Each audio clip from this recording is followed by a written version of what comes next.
It had long been believed that a fundamental prerequisite for a sapient species to reach the galactic stage was the necessity to overcome individualism and embrace cautious collective thinking.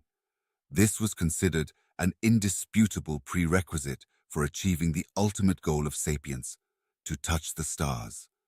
This thesis endured the trial of time over and over again, proving itself true every time a primitive species wiped themselves out of the cosmos as soon as they figured out how to split the atom. Some species would endure a bit longer until they eventually did something stupid, such as weaponizing AI to gain an edge over their peers, while others would remove themselves from the galactic gene pool much sooner. This could be done either by attempting large-scale genetic manipulation under the banner of some noble cause, such as eradicating diseases, or for more selfish reasons like the betterment of their own species. There were even those who managed to go extinct using only sharp metal and stones. Although this level of violence was uncommon even among the most individualistic and selfish species. Ultimately, it mattered little which creative way an individualistic species used to off themselves. The end result was always the same: utter annihilation. On the opposite side of the spectrum, however, when analyzing the species that had survived the great filters and managed to roam free among the stars, another fundamental truth could be observed. The winning strategy for life was collective-oriented thinking and caution above all conservatism, in the sense of preferring gradual development to abrupt change. The fundamental constant, which had remained immutable and perpetual throughout the ages, was that those who took unnecessary and selfish risks, aiming for momentary gain, would pay the respective price, and sooner or later would perish.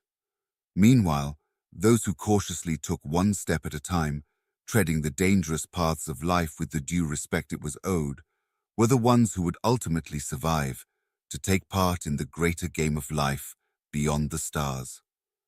This had been the status quo of the galactic community ever since the first primordials left their cradle to meet among the stars, and it had persisted for so much longer after, until hundreds of known species had followed those same principles to survive long enough to touch the stars. The long game was the only viable game. This concept was so deeply ingrained in starfaring species' collective mentality that when a new species appeared on the galactic stage that seemed to reject this rule, their collective reaction was not one of shock and fear, but rather one of unacceptance. This species called themselves Terrans or humans, and the first hint that something was not right with them was observed even before first contact had been formally established and proper commutation could be achieved. It all started with a crocodile captain noticing an unknown vessel returning to regular space right beside our perpetual deep space beacon, a construction designed to announce to everyone listening that there were other sapient beings traveling among the stars. What made this event unusual was the fact that the beacon was not meant to be a rendezvous point, but to transmit a message of greeting that, when decoded, would tell a brief story of the galaxy, followed by the space coordinates in which a new species was expected to travel to in order to introduce themselves to the galactic community. When a new species followed those coordinates, they would find themselves in a system that was inhabited by representatives of all previous species to have reached that place and would be granted access to the full history of the galaxy and be introduced to each representative. But that was not what the humans did. They didn't even notice there was a message being transmitted. They were only able to track down the source of the signal, and instead of patiently studying it until noticing the message like any normal species would do, they took their newly developed long-reach vessel, powered by unstable FTL drives, for a test drive and jumped blindly to the source of the signal. If not for the crocodile captain mistaking the radiation leakage of their ship for an accident that had forced them to return to regular space right there, things might have taken a turn for the worse, since both ships were armed and the humans were prepared for the unknown. News of the events taking place at the beacon spread quickly, informing many representatives of numerous races that an unusual first contact had been made and a new unclassified species might need immediate assistance. As many races made their way to the beacon with medical supplies for the treatment of intensive exposure to radiation for the most diverse biologies, the first spaceship to arrive initiated the usual first contact protocols that were meant to break the language barrier. Surprisingly, things went normal for a while, as a baseline for communication was established and a flow of more complex lexicons began to be exchanged at high speed. But that normalcy was short-lived and only lasted until the first messages were exchanged. "We came in peace. Why are there so many ships coming here? They are here to help you. We need to know more about the ideal living conditions for your species. Soon we will be able to extract you from your defective vessel and provide medical assistance for radiation exposure." "Oh, the radiation is within acceptable levels. Not great, not terrible. We will be fine. We've been using those cores for more than 50 years. We have plans to improve the design in the next iteration of the FTL drives if the budget allows it. No need to be ashamed of the accident. Every species makes mistakes prior to abiding by the safety standards of the galactic community. Now, please provide information about the ideal living conditions for your species. We appreciate your concern, but this ship is working perfectly as intended.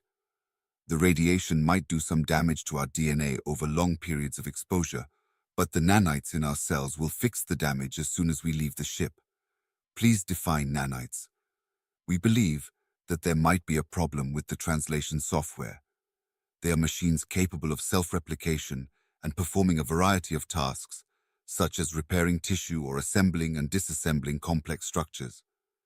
It was the first time in the history of the galactic community that a primitive species had claimed to possess technology that was beyond anything the collective effort of all species that had entered the galactic stage before them were able to produce.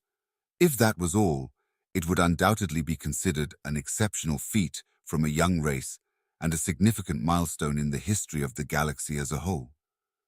But when coming from a species that apparently couldn't even assemble a warp core properly, the incongruence of the situation was bound to give rise to a lot of questions and further inquiries from every single chain of command of every organized entity. So it was no surprise when the representatives that had come to offer aid to the humans only agreed to leave after much deliberation, leaving a single ship behind to deal with the unusual event.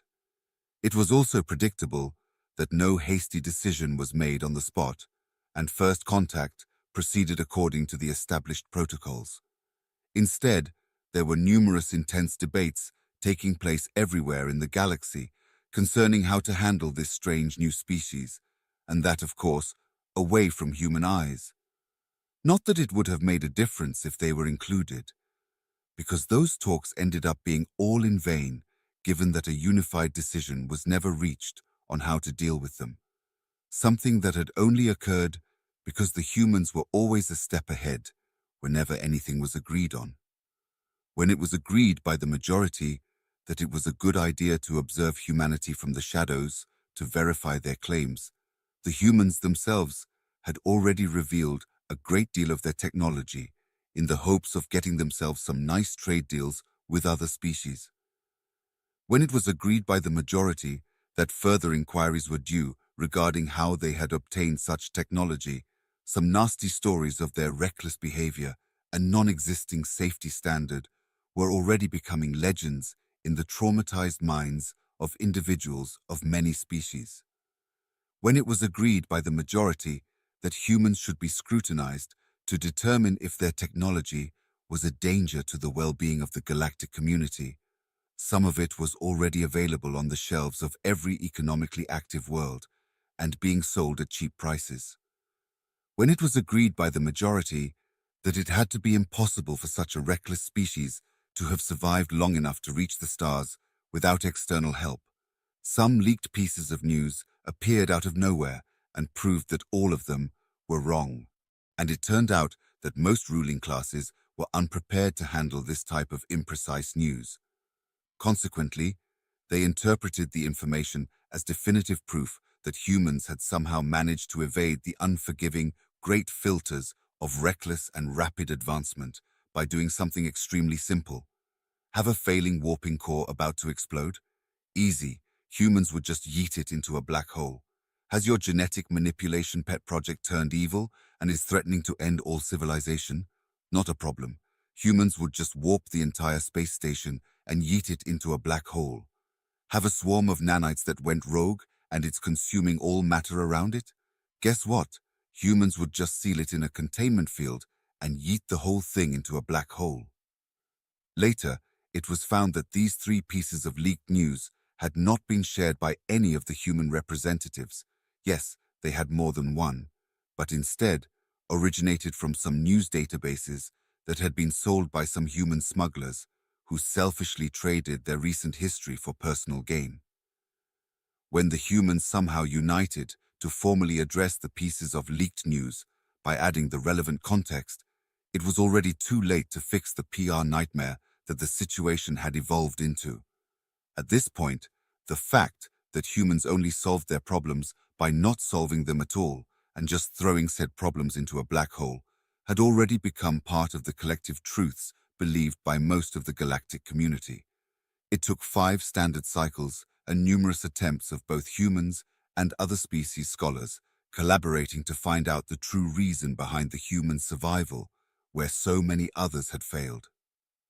They discovered that the key survival factor was having a kill switch for unknown technologies rather than simply throwing things into a black hole whenever they got out of hand. By this time, however, humans were already roughly integrated into the galactic community, and their infamous tendency to intensify the misinformation of the other species had become itself a whole field of study in the community. Ask a human if it's true that they solved all their problems by yeeting things into a black hole, and chances are that they would go along with it as a weird form of entertainment.